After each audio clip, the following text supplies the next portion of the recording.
I spend my nights under the stage lights, but after the applause, I'm back in my truck from my hometown dealer, Benoit Motors. The country roads of Louisiana are my soul, and Benoit Motors gets who I am and who we are. They are proud to be a dealership for the everyday American. Join me and become a member of their family. Benoit Motors, they're with you for all your life's big moments and all the miles in between. Well, good evening, Panther fans. Welcome to the Coach Doty Show, brought to you by Benoit Ford of Farmerville. We're so grateful to Mr. Danny and Miss Monica Benoit and their support of Panther football and making every Tuesday night possible. Also, a special thank you to Frenchman's Bend and Miss Bonnie for hosting us and for everybody being here tonight as we recap the week. Look forward to this week and get things started. My name's Ben Hackler, and then, of course, this is Coach Doty. Coach, pretty good week so far? Yeah, man, it feels a little bit better being here this Tuesday than it did last Tuesday. Well, the 60 degrees this morning probably helped that a little bit, huh? Oh, yeah, a lot of things helped it. Well, good deal. Well, Coach, tonight let's recognize our McDonald's Senior Spotlight with Miss Jennifer Thomas, and also these guys will serve as our team captains for Friday night's matchup with Oak Grove. Who is our Senior Spotlight tonight, Coach? Well, we got Charlie Robinson and Max Reisinger. Come on up, guys.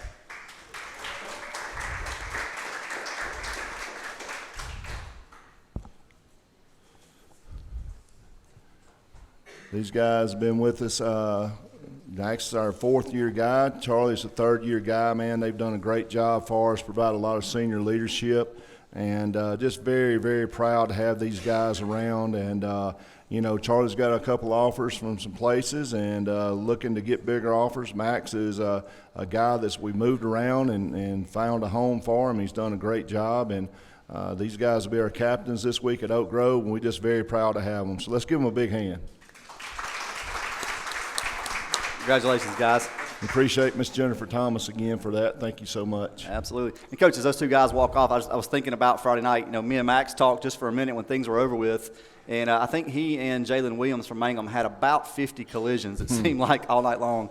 And, Max, did you get a 4 tattooed on you this week, just in remembrance of Friday night? And then, Coach, I don't know if you saw it, and we'll talk about some of the game in a minute, but there was a point where Jalen Williams got loose up the sideline, and your defensive end almost ran him down.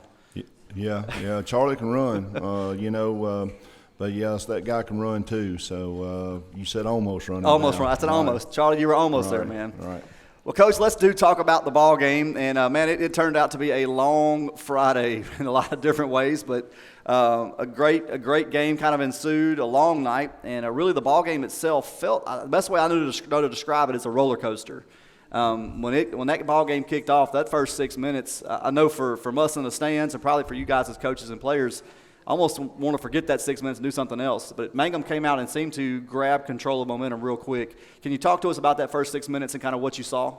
Yeah, it's really hard to assimilate that speed in practice, and Ford's a really good back, and their offensive line was really bigger than I thought they were, and they were good, and they just came out and took it to us. We was a little slow getting started, and I think we go 3 and out and punt, and they get a great drive going and score on us, and but like I said, they give them credit, they were ready to play. Coach, I think I heard Coach Thompson say this, that as long as he was a head coach, he never had a lightning delay, but as a principal, I think this was our third or fourth, maybe more than that. But lightning begins to strike about 7:15, 7:30 there, and you go into the long delay, and you guys are in the locker room. Coach, when it comes to lightning delays, it's getting to be, seems like more of a frequent occurrence than what we would care for. But what goes into the decision to delay a ball game, or how late can you start a ball game on a Friday night?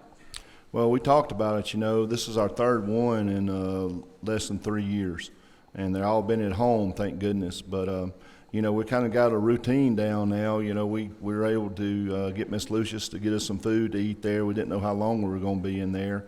We had plenty of things to hydrate with.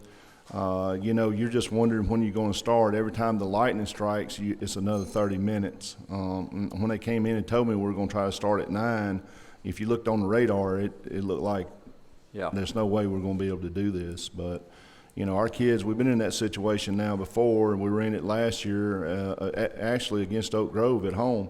So, we kind of know how to handle it now, and you don't want, it's not something you want to do all the time, but, you definitely would rather be at home when that happens than be on the road. Well, Coach, you guys do decide to start at 9. The Lightning gives us a break. But if the Lightning had continued, is there a time that it's like, hey, we cannot play any later than this?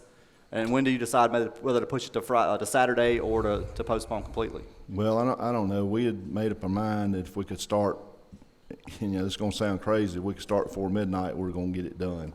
And, I'm glad you didn't tell me that on the front end. But luckily, we got to start really before I thought we were going to. Yeah, based on the radar, I didn't think there was any way. When I heard you guys say 8:45, I thought there's no way. But really, it turned out to be a nice night after that, for sure, weather-wise. Well, coming out from that break, and you guys come back out on the field, and it seemed like your team as a whole was more focused, locked in. Your defense gets a big stop down there, safety to kind of kick things off. When you guys had the break and you're in there making adjustments, what were some of the adjustments that you made when you had that little stoppage in play? Well, I think we just kind of had to settle down a little bit, and it was a big play. We came out, and I think we got the ball. We did come out, and we had like 2nd and 11. We ended up punting, and it was the punt. We had about a 70-something yard punt right there that turned us around and got us down inside the 10-yard line down there, and gave us our defense a chance to really, just lay your ears back and go get them. Yeah. And that's when Max had the safety. And, that was game-changing, the punt down there, and then Max with the safety. And that thing just kind of turned around for us during that half. Yeah, that second quarter, really that quarter and a half from the 6-minute mark of the first quarter into the halftime, you guys really seem to control things. You get the safety, you get a pick six, your offense gets going, and it really seemed like offensive, defensive, special teams, you guys were feeding off of each other and picked up some momentum there going into the halftime. Offensively, we talk about that first couple drives in the first quarter before the stoppage, and then after. When you guys came out offensively, did the game plan change at all? Were there some things that you saw that, hey, those first 6 minutes, we got to do something different here? I think they just changed a few of the blocking schemes, and gave us a better chance. We missed some blocks on the first series we had. We just missed some blocks, and it really not a whole lot. We just went out and executed a little bit better. Coach, you go in at the half leading 30-12, and you got to be feeling pretty good at that point. What were your thoughts walking off the field in the second quarter into the locker room for the short halftime? Well, we knew we still had a job to finish, and Mangham's a good team, and we knew that at any moment, 4 can break one. And so we went in, we were happy with the lead, but we had, we knew that this game wasn't over for sure. Yeah. Well, and to Mangham's credit, they don't lay down. The third quarter, they come out, and really it seemed like the third quarter belonged to them. It felt similar to that first 6 minutes in some ways, that they're able to get 14 points on the board, and we don't get any, so you're up 4 at the end of the third quarter. But what were the challenges that they came out of halftime with that kind of presented us some trouble? Well, nothing that we really hadn't seen. They just came out and, we executed in the second quarter and they executed in the third quarter. We couldn't get them off the field in the third quarter. They had a good long drive, then we go 3 and out, and then they had another good long drive, and it was just, our defense was tired, and they were just taking it to us with those big offensive linemen. Yeah, well, Coach, you said in one of your interviews that by the time you get to the fourth quarter, it really felt like a war of attrition. And number-wise, I think you guys are pretty equal size-wise. I think we had a few more guys, but, really that fourth quarter, what did you tell your guys coming out in the fourth quarter? We just have to keep going. We've always been, last year we were really a third-quarter team. This year it looks like we're going to be a fourth-quarter team, which is fine with me. We felt like our conditioning was good. We felt like we still had a plan, and we stuck to it. And, we just had to go out and execute and had to tackle a little bit better. Well, Coach, the fourth quarter begins, and I believe Mangham goes up by 2. You're down 32-30 at that point. And then you're able to answer off 21 unanswered points to kind of put it away. When your team goes down by 2, what was the sense on the sideline amongst your team and amongst the coaches? Well, I didn't see anybody panic, which is a good thing. And, it's still a lot of football left, and we talk about it all the time. It's a marathon, not a sprint. And I didn't see anybody panic. It was a great answer by our offense when they went up 32-30. And, But like I said, man, it was a battle. It was a heck of a football game. Yeah, Coach, you were able to kind of close the door there with those 21 straight points, and of course, big runs from Tramiel got going. You got Mason Lawhon up the sideline, and then talk to us a little bit about the fullback play. Brody kind of had a big night for you. I believe ended up with 95 yards and 3 touchdowns, if I'm not mistaken. How important to our offense is it for the fullback to get going? Well, that's very important, and once we get that going, then it opens up a lot of other things. And Brody had a good night, but I guarantee you, Brody will tell you that our offensive line was getting one heck of a push, and it just kind of looked like a scrum going down the field there, and. Brody made some good cuts off of it, and he ran behind his pads, and he ran behind his offensive line, and and the good thing about that offense is when you get in the fourth quarter, you can wear on people. Yeah. And I just kind of think we just kind of wore them down finally. Yeah, and Coach, to Brody's credit, he and I talked before the ball game, and he told me that he was going to break a 60-yard run, and I'll go on record. I thought he was crazy. There's no way Brody was going to outrun somebody for 60 yards. And Brody, I'm sorry, but man, he showed his daddy's speed, I guess, because he got 40 yards and took one to the house. But yeah, I didn't see that one coming. He surprised me there. Well, like I said, he hit it in there just right, made a great cut, and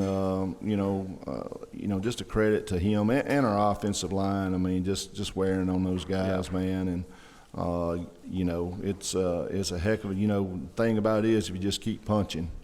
Just got to keep punching, and maybe you'll land one, and we landed one right there. Yeah. Well, Coach, you said each week, and we'll talk about this, I imagine, every time that we sit in this room, that you want to see your team get better. That's the goal, really, win or lose, just can we get better. So was there anything this week that really stood out to you about your team in this win? Well, we handled adversity really well. We had it happen to us twice during the game, at the beginning of the game, and then we had some adversity there in the third quarter. I thought we handled it really well. We played a lot of guys. We played a whole bunch of people, and especially on defense, So that's a good thing, get some kids some experience, and especially in a tight situation. Usually those kids are in either you're up a lot or down a lot. But we were going to the bench and trying to get fresh legs in there. I think that's a great thing. I thought our offense kind of came to life there, and we didn't get to throw the ball. We wasn't really effective throwing the ball, but our running game was good. So special teams wise, I thought, it wasn't bad at all, especially, in our punting game was really good. Right. So, I think we're better than we were last week and or the week before. So it was an exciting game, I'm sure, to watch from the stands. Yeah. But, man, we're glad to get out of that thing with a victory. Well, Coach, one other thing you said at the end of the game was you said that you're really trying to see who this team is. I think you were speaking specifically of the defense, but I know that we've had some conversations just trying to let these guys figure out who they are together, what they can accomplish together. So how do you continue to help them discover who they are and embrace the goals that they've kind of set for themselves? Well, we pushed them pretty hard this week, and I think we'll keep pushing them, and it's just it's a balancing act of taking care of their bodies and pushing them in practice. And, some people you can get on to a little bit. Some people you have to pat on the back and just trying to find out the perfect combination of that stuff. And it's taken us a little longer this year than it usually does, but I think the rewards of that's going to be really good. Yeah. And we're just going to keep pushing our kids and keep encouraging them. And our film watching, I think, has got better. I really love the way our coaches go in and break down film with their guys. And but I think we're getting closer than we were. Yeah. Well, Coach, congrats on the win. And let's talk tonight. We begin our first security title of Monroe Players of the Week. Well, good. Mitch Houston, and first security title there, do this for us every year, and we appreciate it. And our defensive player of the year week this year is Max Reisinger. Come on up, Max. Talked about Max a little bit earlier, and just had a heck of a game. I think, like I said, the safety kind of really sparked us, and I think he ended up with 10 total tackles. Just played a great game, and kind of took control of the back end back there. Just did a great job for us, and hope he can play that well again this week. So our defense player of the game is Max Reisinger. Congratulations, Max. Thank you, Max. Special teams player is Aiden Parker. Aiden's here with us. Come on up, Aiden.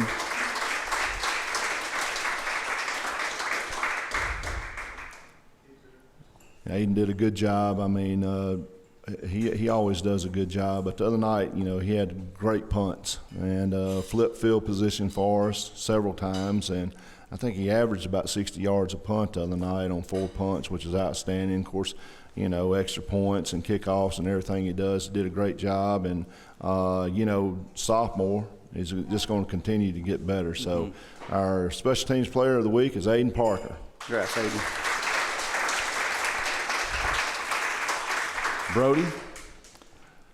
Brody, come on up, Brody. I talked about Brody a little bit earlier too.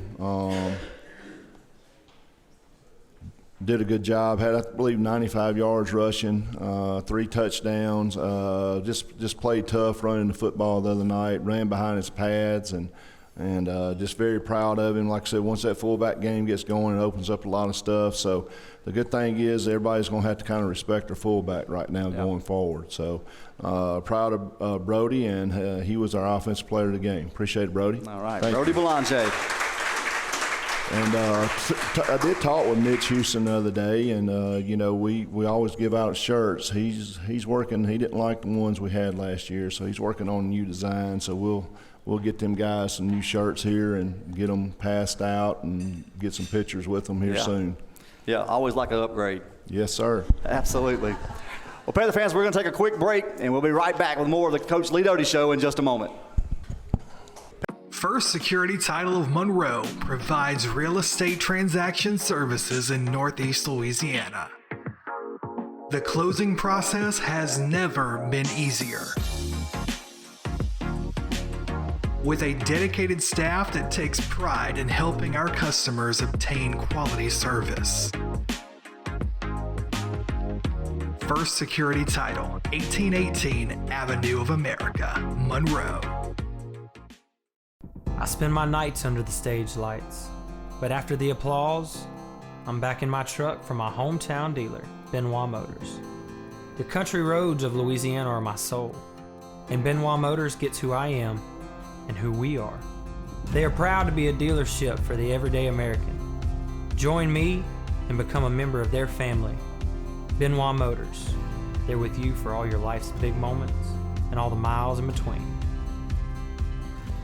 Panther fans, we're back. You're watching the Coach Lee Doty Show, brought to you by Benoit Ford of Farmerville. And Coach, we talked about last week, again, congrats on that big win. But this week, the Panthers make the trip to familiar territory up in Oak Grove, Louisiana, to take on the Oak Grove Tigers in a matchup that really goes back a lot of years. Sterlington and Oak Grove have shared a lot of good ball games over the years, used to be in the same district, and a lot of great matchups. And it always seems to be a really good environment, whether we go there or they come to us. And knowing Coach, I know you guys are good friends with Coach Gregory and his staff, and so just a lot of things going on up there. Oak Grove does take a big loss last week to OCS, but the one thing I know about Oak Grove is they're always a team that progressively gets better as the season goes along. And so as you've looked at the Tigers and think about the Tigers this week, what are your thoughts on them and where they are right now? Well, you know, they still got a young team, and but I thought, you know, the game the other night, the score to me wasn't indicative of the game. You know, Oak Grove fumbled several times and made some mistakes, and, you know, or that game would have been a lot closer. I think they're a good football team, you know, I really do. They still got big guys up front. They got really, really good skill guys. You know, they tackle well. They're going to be good on special teams. I mean, they got a really good program up there, and, you know, it's going to be quite the task for us to go up there and win this football game. Well, Coach, I know you've had some time you talked a moment ago about your coaches and the huddle film with your players. When you look at their offense, it seems to be an offense that is a little bit different than what we've seen from Oak Grove. I heard you mention a moment ago that even this week in practice, you've approached this week preparing for Oak Grove in a different way. Oak Grove traditionally has been a ground and pound, which they still feature some of that, but also showing a little bit of spread, trying to showcase your quarterback, Jackson Bradley. When you look at the film, what do you see from those two styles of offenses and where they're having success? Well, I mean, it's hard to prepare for two different offenses, and I think that's one of the reasons they went to that. We've had to prepare differently for sure, and but it's just really weird, like you said, to out here in Pascal, for 45 minutes against Oak Grove, because it's just not something they've done. So, but they still got a really good running back, and they got really big, good-looking offensive linemen, and I'm not going to be surprised they don't come out and try to run it against us. So we prepared for both of them in both situations, and try to have 2 or 3 different packages in case we get into a bind. So, but they're still a good football team. I don't think it doesn't matter what they do. They're still going to be a good football team. Yeah, well, Coach, when it comes to that quarterback, it seems to me like things are being built around him to give him success and ultimately to give the team success. I think back to when we played West Monroe Week 1 with Federico. You said that he was a guy that didn't need to get his feet set. When you look at Bradley in the pocket, if they're going to go to this pass game, what are the keys to keeping him uncomfortable? Well, we got to get him on the run. We got to get some pressure on him, and we'll do that hopefully several different ways. But like I said, if we can get pressure on him and make him go to his left, make him throw the ball off the foot he doesn't want to throw it off of, and just drop in our zones and play man when we feel like it. I think that's what we'll have to do against this guy. Well, Coach, when it comes to them swapping between, whether it's the veer, smash mouth, into the spread, of course, that changes some of your personnel. How will you handle personnel? I mean, I know 4 down, 5 down. What are you thinking as far as what they're doing? Well, the problem is they don't sub when they do that. So, I mean, the same people, they're in a 2-back eye, they're in 3-back, whatever. Right. Trips formation, they use the same people a lot. So it's going to be hard to sub. So this week, we have to play people who can do both, because you might not get the opportunity to sub. So that's been a challenge this week too, because most people, when they go to a run-heavy offense, they bring in certain people, which allows you to substitute. So that's been a big challenge for us, making sure we had everybody lined up, and this is what we do if we get caught with this personnel on the field, and this is what we check too if we get caught with our 3 down linemen in the field and they come out in too tight. This is our check. So it's made us, we've had to go do a lot more coaching in that regard this week. Yeah, that's an interesting. I've not noticed that on film, but you're right. They don't sub. They just take what they got and kind of reformulate it. And so I imagine it has been some interesting practices getting the guys to understand that. Yeah, it is. And like I said, that's good on them, because like I said, it keeps you from getting your big people out there, and but they do a good job of that too. Well, Coach, defensively for them, it really looks a lot like what we've seen in the past, kind of 3 down guys, 2 standing up ends. I guess you call them ends, but one of those being Cam Franklin, who's not a typical defensive end, looks more like a cornerback, and I think that's what he'll play at the next level, the commit to Oklahoma State. Of course, they're missing the big linebacker who everybody remembers from last year, Big Proctor. But for that defensive side of the football, being familiar with that, what do you see from them, and what do we need to do to have success against that defense? Well, with Cam out there on the outside, like he is, he's a big. I mean, he's still 6'3", 6'4", look like guy, and long and lean and can run really well. Maybe sometimes the best thing to do is run right at him. And not let him chase you down from behind, because he's that good, if you try to run away from him. So that, and just try to get our run game going, and some play action pass. Hopefully we can block these guys long enough and throw the football and get some folks open, and maybe get them guys to back out of it. They usually stack that backer in there on that, and they basically play them with 7 people in the box. So we're going to have to be able to throw the football. Yeah, I noticed that against OCS, even OCS, of course, running a full spread, that even the safeties are only 7-8 yards off the football. Right. So they're playing run scramble. That they want to force you to do that. I know John Barr is a focal point at the receivers, but who are some of the other guys that we really need to step up on that side, catching the football?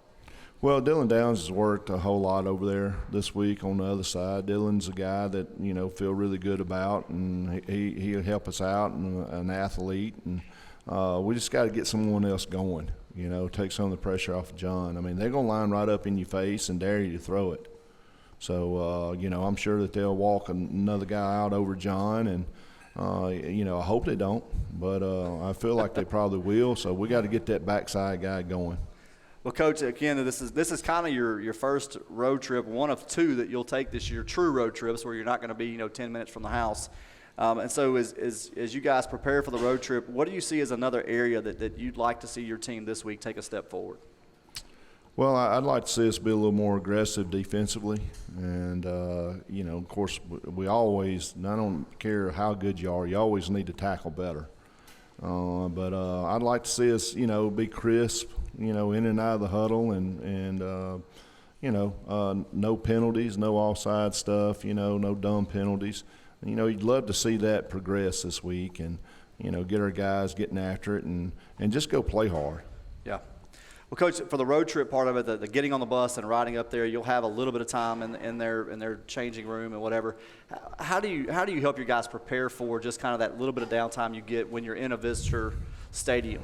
Well, you try to find somewhere cool, try to stay cool and get hydrated and just kind of relax and get your mind focused. And, they don't have a really big dressing facility in there, and we'll have to be creative in how we do things. So, but just try to find some shade and get ready to go play. Well, Coach, good luck this week against Oak Grove. Again, the Panthers will travel to Oak Grove this Friday night at 7 o'clock. Coach, for the folks that are here tonight and those who are watching online, anything you'd like for them to know as they get ready to make the road trip Friday night? Well, I'd get there early. It's going to be a great atmosphere, and I think we'll bring that atmosphere with us. The bleachers, the visitors' bleachers are not huge, but they got a lot of seating. But I would get there early, if I wanted a seat there. And but I figure our guys will travel well. It's supposed to be a beautiful night for football, and this is supposed to be an old-time rivalry. I think they've been playing for about 60 years or whatever. Yep. So.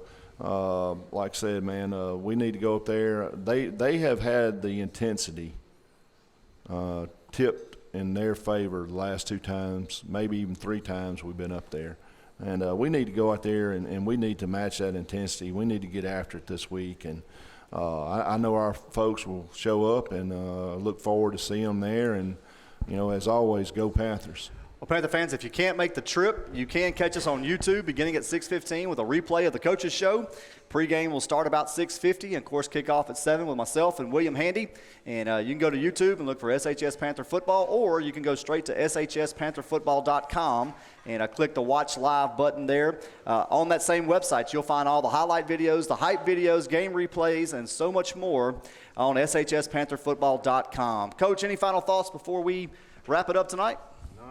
None at all. Well, folks, thanks for being here tonight. Thanks for watching. Hope you have a great week. Go Panthers. I spend my nights under the stage lights, but after the applause, I'm back in my truck from my hometown dealer, Benoit Motors. The country roads of Louisiana are my soul, and Benoit Motors gets who I am and who we are. They are proud to be a dealership for the everyday American. Join me and become a member of their family. Benoit Motors, they're with you for all your life's big moments and all the miles in between. This broadcast is copyrighted by Empire Media and Management. Any unauthorized reproduction is strictly prohibited.